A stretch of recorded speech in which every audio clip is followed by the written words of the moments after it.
Nagulat din talaga ako sa totoo lang mga pangga ko. Hindi ko inisip na ganito pala ka lala yung kuko ni client. Akala ko mga pangga ko nung pinaliwanag ni client sa akin na pinutulan niya lang daw po yung gilid ng kuko niya. Tapos nung hindi niya na daw po kaya, tinigilan niya po. Tapos ang kinalabasan, nagkanana. Sabi ko, okay na kasi parang wala na. Umimpis na, sabi niya, tinusok niya daw po kasi ng perdiblian. Sabi ko, parang wala naman akong nakitang parang galing sa sa pamamaga. Talagang okay na talaga tignan yung gilid ng kuko niya. Akala ko talaga yung ingron lang na kinukuha ko, yan lang po talaga yung naiwan.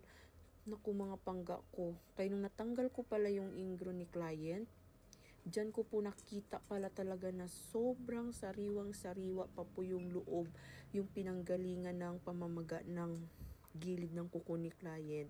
Kasi tingnan nyo mga pangga ko kung gaano po kalaki yung ingron na natanggal natin dyan, na naiwan na ingron. Ayan po. Maliban kasi mga pangga ko sa napakalaking ingron, ang lalalim po talaga ng gilid ng kuko ni client. Tingnan niyo mga pangga ko kung gaano po yan kalalim at ang liliit na ng mga kuko niya, dahil itong aking client nga po ay talagang sanay na sanay sa kutkutan. At dyan ko na nga po mga pangga makikita, andyan na lalabas na talaga yung resulta, yung pag-angat ko ng dry skin na yan. Ayan. Diyan ko nakita mga pangga ko na napakasariwa pa pala talaga, sobra sa loob. Akala ko mga pangga ko, ingron lang talaga yung tatanggalin natin na naiwan. Akala ko okay na talaga yung okay na talaga yung gilid ng kuko ni client kasi sabi niya nga daw po, binutas niya ng perdibli nung nagkanana po yan. Sus, naku, tingnan nyo yan. Tingnan nyo mga pangga ko. Diyan ko na talaga natuklasan ang lahat-lahat na talaga napakasariwa pa pala talaga. Ay, talaga naman. Kasi itong mga pangga ko, nakaschedule si client sa akin. Hindi niya po sinabi. Parang umabot po yata ng 2 months. Magto 2 months po, ganun. Nagpa-schedule si client, hindi niya po sinabi na urgent na pala talaga yung gilid ng kuko niya.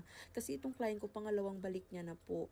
Nung unang punta ni client dito mga pangga ko, na po siya, namaga din po yung kuko niya. Talagang mas malala po yun. Hindi ko po alam, siguro kung napanood niyo po yun. Yung pinakamalala pa talaga, sobra. Natanggal din po natin yung ingron. Kasi nga, galing po sa may ibang pinalinisan niya, ganun po ang nangyari. Ngayon, mga pangga ko, ito na nga, nagpa-schedule si client sa akin, di ba? Hindi niya po sinabi na kailangan niya na po palang pumunta kasi nakabaon na po ulit yung ingron niya, na kailangan na po talagang linisan. Ang sinabi lang ni client sa akin nung nagpa-schedule siya na kailan daw po siya mabigyan ng schedule. Hindi niya po sinabi na kailangan niya na pong pumunta para matanggal yung ingro niya. So ngayon mga pangga ko, hindi natiis. Hindi natiis ni client kasi sumasakit kasi araw-araw po siya nagsasapatos.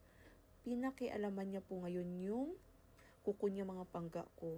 Siya po yung pumutol, siya yung nag-cut, at hindi niya nga po nakuha kasi nagkamali po yata siya ng pag-cut mga pangga ko. Parang nasaktan po yata kasi parang nalakihan ni client sa pag-cut. Pinutol niya po ngayon. Ayan po yung nangyari. Ayan ang kinalabasan. Nagkanana ngayon ang kanyang kuko. O diba? Mas lalong lumala mga pangga ko. Kaya nga sabi ko mga pangga ko, sa oras na pakialaman nyo po yung mga kuko nyo, na tinanggalan nyo po ng ingron, kahit anong mangyari, kahit nasugat nyo po, or nasaktan po kayo, pag alam nyo pong na may naiwan, ituloy-tuloy nyo na po. Kailangan sikapin nyo po na matanggal yung naiwan na ingron. Huwag nyo pong pabayaan na hindi po matanggal yun. Kasi talagang siguradong mamamaga po talaga ang gilid ng kuko nyo. Sa oras na pakialaman nyo, tapos hindi nyo naman po makukuha ng buo.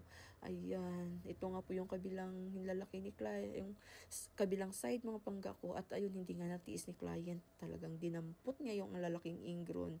Ayan, talagang nanggigigil siya dyan sa mga ingron na nakuha natin. Ayan. At hindi naman po ako masyadong nahirapan kasi nga po buo ko natanggal yung ingron sa kabilang side. At yung kabilang lalaki ni client, mga pangga ko, yun po yung namaga nung nakaraang punta niya dito. Ito, ayan, yan po yung namaga. Pero, ngayon, pagbalik niya mga pangga ko, ito yun, okay na okay. Yung kabila tuloy, yun yung pinakialaman niya. Yun po yung na pamaga ni client.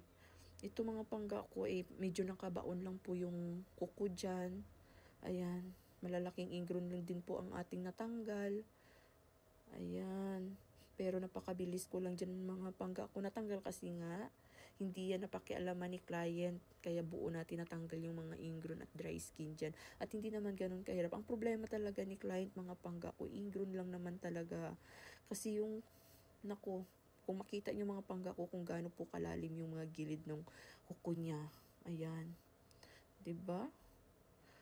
Naku, napakaliit pero sobrang lalim. Iba yung pagkatubo ng kuko ni client. Talagang baon na baon talaga siya sa pinaka-ilalim talaga. Kaya pag tumubo yung kuko, bumabangga po sa laman mga pangga ko. Sa mga solid followers na nandyan po lagi nakasuporta, panonood sa mga video ng Pangga Nail Salon, sobra-sobrang nagpapasalamat ako sa inyo. Walang sawang pasasalamat.